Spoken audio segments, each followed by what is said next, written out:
yourself and is on record. We want to advise you that the one-term movement is not getting you out of power outside the Constitution. Mr. President, nobody wants to throw you. Nobody wants to overthrow your government.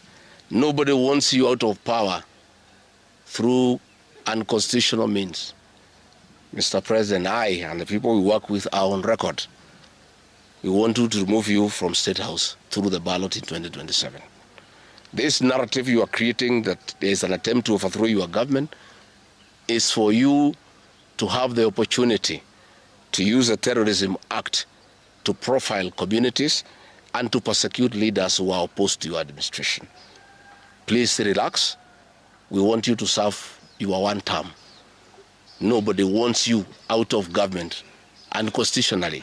Nobody has any plan to overthrow your administration, Mr. President. We want to face you on the ballot in August 2027.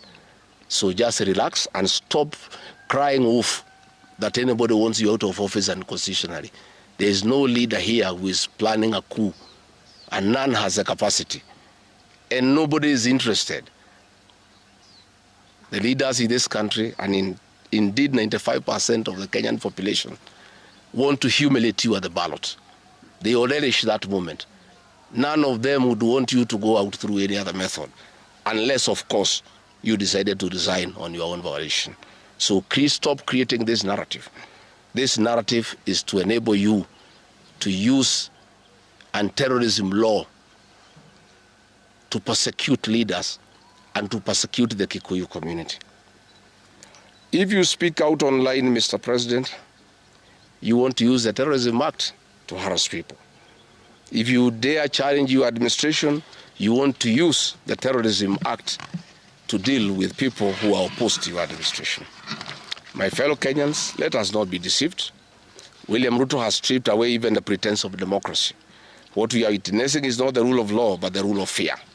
This is not the behavior of a government that serves its people. This is the machinery of outright dictatorship. Finally, I want to announce to the people of Kenya that tonight I will be traveling to the United States of America to talk to the Kenyans in diaspora and the international community about the state of the nation. I would have wanted to stay in the country at this very difficult time when our people are under siege, but I have engagements that I'm not able to postpone.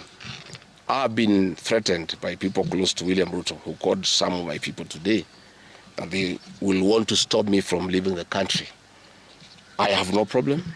If you want to come and arrest me at the airport, as you are threatening us, you can go ahead. I don't have a problem. You cannot sell fear to us. You know, even if you sold us fear, we cannot buy. You know, and therefore, as I'm out of the country, unless I'm stopped from going, and if I'm stopped from going, I'm still okay. I'll be here because this is my country. We have made sufficient arrangements with other leaders in the united opposition to create a pool of lawyers to come in through for our young people who are being persecuted on trumped-up charges of terrorism. And I want to explain. I have heard the president saying that people have attacked police stations and the law courts. It was all stage managed by the MP for Kikuyu.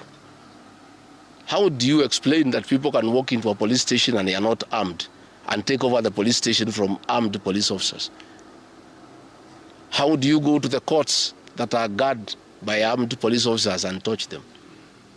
All these attacks of vital installations were stage managed by William Ruto through Kimani Ichung'wa to create the opportunity to prefer charges against people using the Anti-Terrorism Act. That is the reality.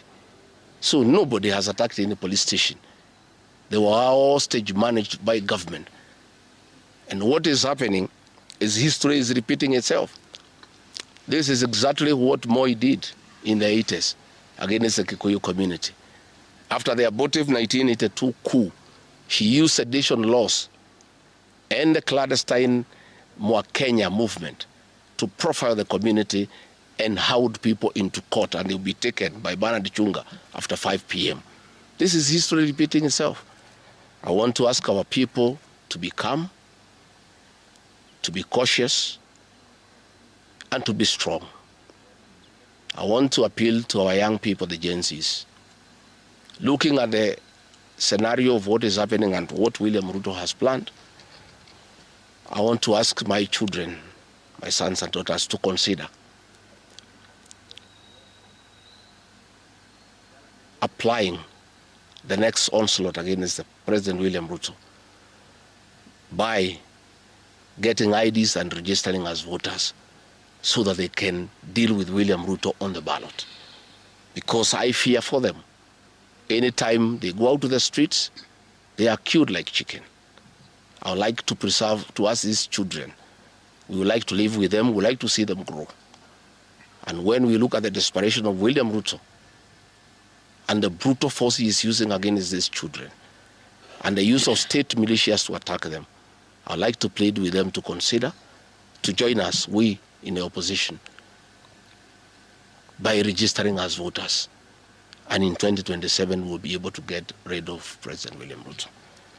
William Ruto, finally, let me ask you a question. The Kikuyu nation, the Mount Kenya people, you call tribalists every day.